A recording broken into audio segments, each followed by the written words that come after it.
Welcome to JackHorny.com show.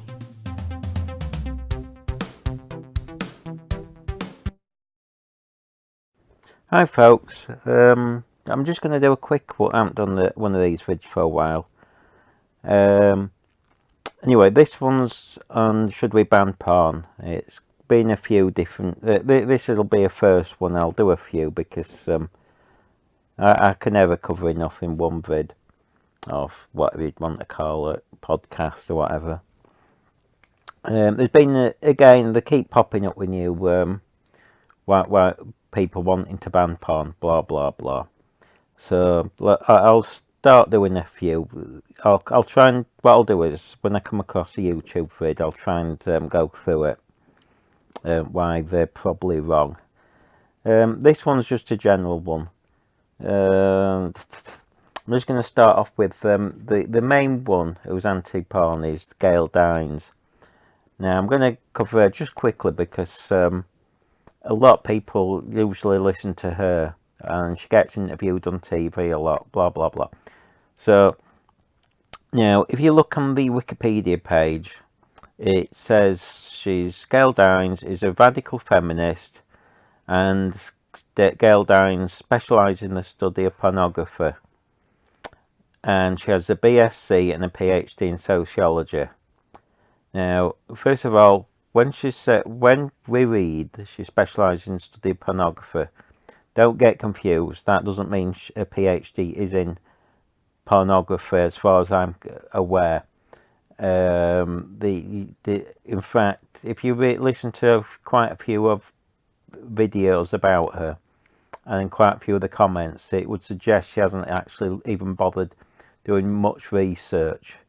How much research is, no one really knows. It's quite tough to tell.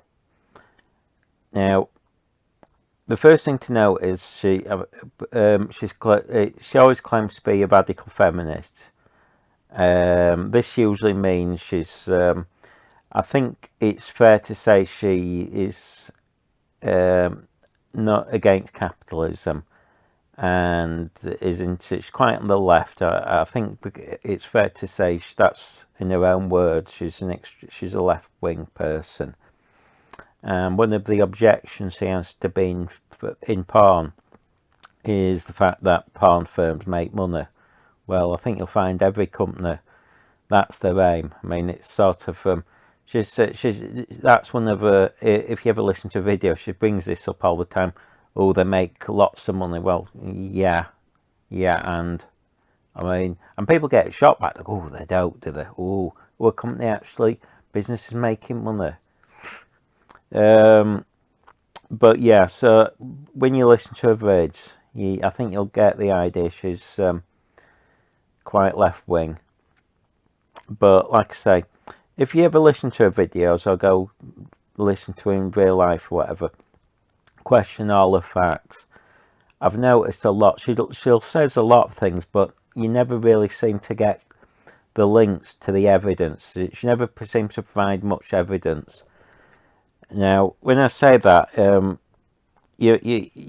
people, what she says, you might think, oh, that's logical. But just because it's logical doesn't mean it's true. For instance, she'll quote, porn is an X-billion-pound industry. Go on, tell me where that fact comes from.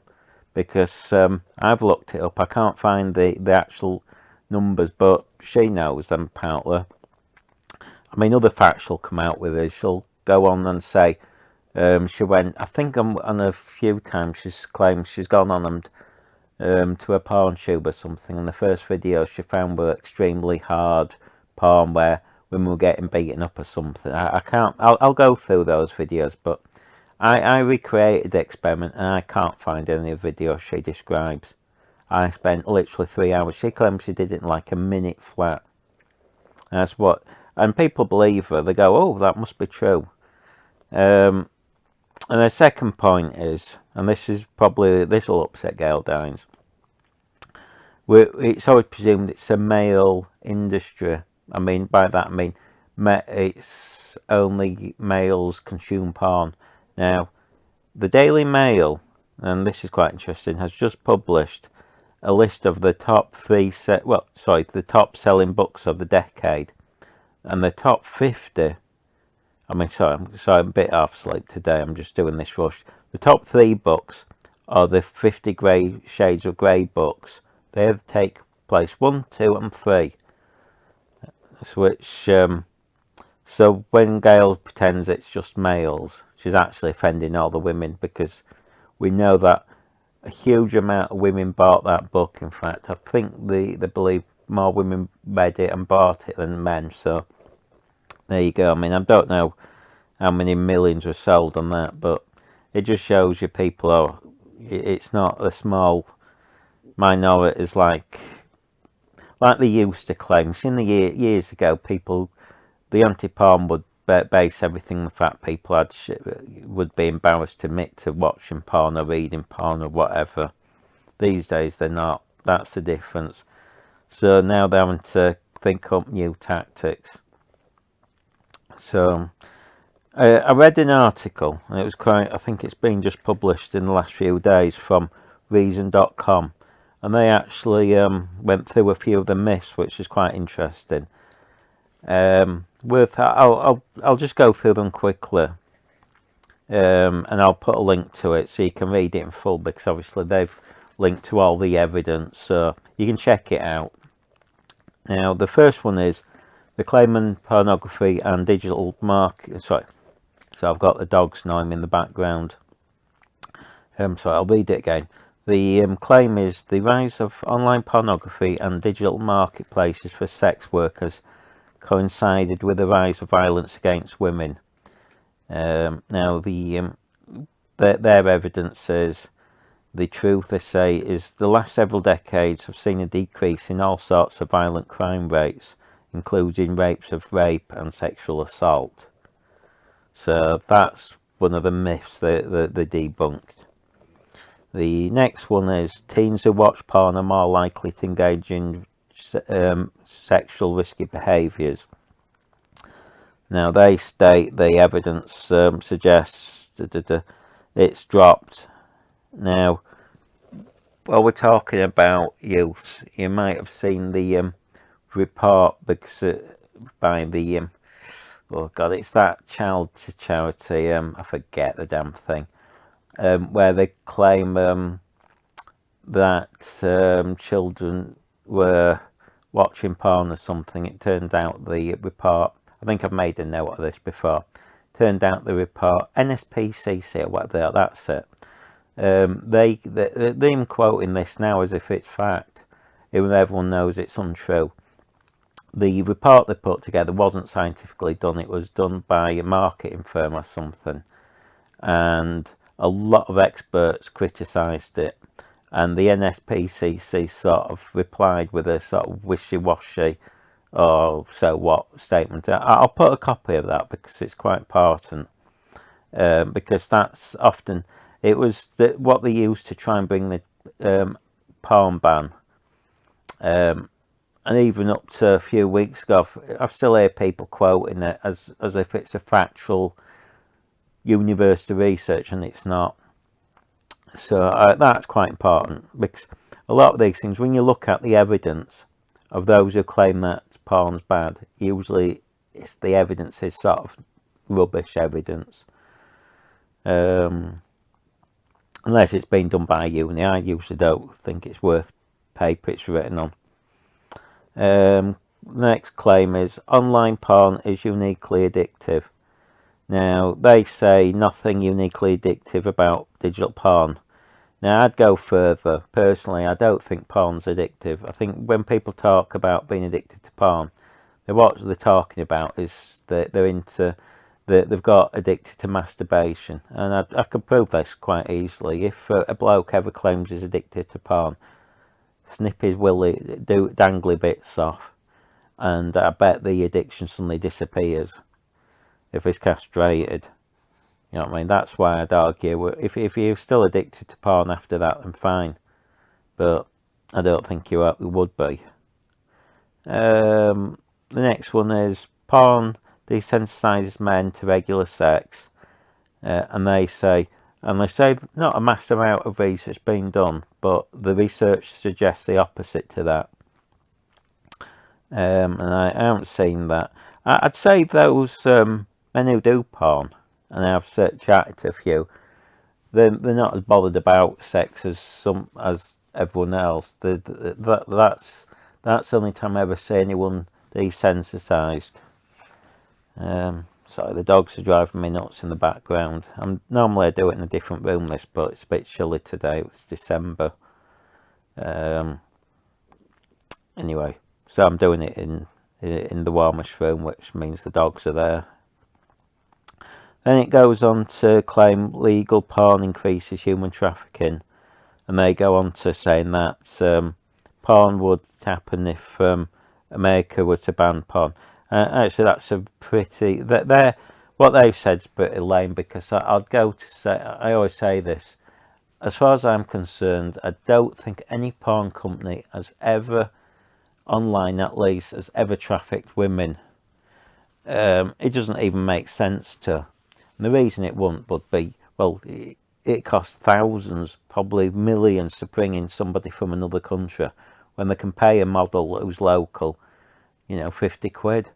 Why would you pay? Why would any porn firm traffic women? It's one of these nonsense things that it sounds, porn's dodgy, and you see because these people are making porn. If you look on any website, there's a link at the bottom. I think it's 2258 or something. It usually something like that. I forget the number now. And it's an American law, but because everyone uses American servers or American payment firms, or usually everyone's involved, it's impossible not to really be involved with America. So everyone complies by this law. And what it means is that if you go on it, anyone who's worried, well, if the government's worried, mainly America, that any of the girls are underage or whatever, they can directly contact the people who shoot it, so the porn. Now, you've got to remember, not every website shoots their own content. I shoot my own, but some purchase it. But it means that they can contact whoever shoots it and whoever's got the records to confirm if there's model release forms, proof of age, all this. Basically, so there's evidence of it. So you can't really get away with just. So if you was to drug a girl, it'd be impossible. You'd get done for it straight away, because you wouldn't have the documents. Now, this is another reason why you don't ban porn, because there's an argument. Well, it's not an argument. If you go on a lot of the porn tube sites, people are making their own content. Right, they're just giving it away for couples or whatever, rather than putting it up to sell.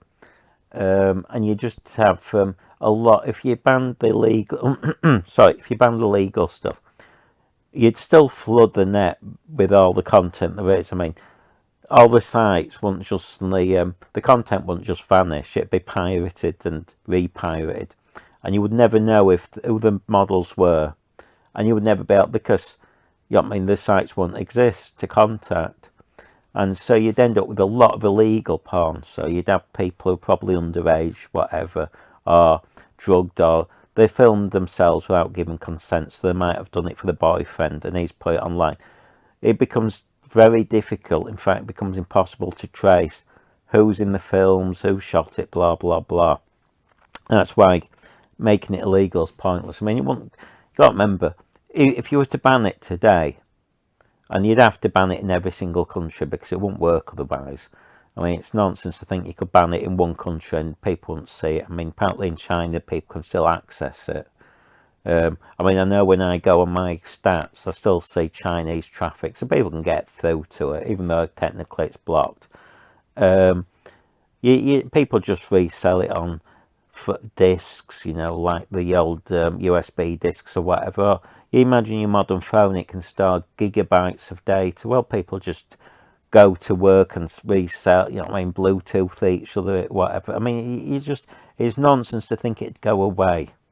It'd still be there, but it'd be free, and people just make money pirating it. I mean, people make a fortune, then burn it onto DVD and flogging it. You know. Sorry, the dog's just annoying me. So the reality is, I mean, I always say this. People always claim that porn firms are trafficking people. Well, go on, name one. I mean, that's what I always say to people. Name a single firm that you know, website that has ever been involved. I mean, it's just nonsense. I mean, why would you? It's just a stupid thought. But you see, this is why you just get people just spread rumours and it starts becoming factual. Anyway, it's just a short one, this. I'll do more in the future. I'll probably cover other people's videos. So it's usually easy to just go through everything they claim or state, and I'll see if I can I'll see if I can find the evidence to what they're saying, and I'll try and counter claim what they're saying, which is probably not that difficult, because normally what people do is everyone thinks they're an expert in porn and they just basically say what they think, but what happens, I mean, no one actually knows. They just go, oh, I think it, so it must be true. It's a bit like they'll watch a few gangster films and they'll think they're experts in what gangsters do. Reality is, we know that the mafia was nothing like what they are in the films, but people think because they've seen the films, that's exactly the 100% what's going on. Because they've seen a few films about porn, which are probably just beefed up to shock people. They suddenly think they're experts, and it's usually just made up rubbish. Anyway, just that's just a quickie. I hope this is recorded okay. Alright then, folks. Oops.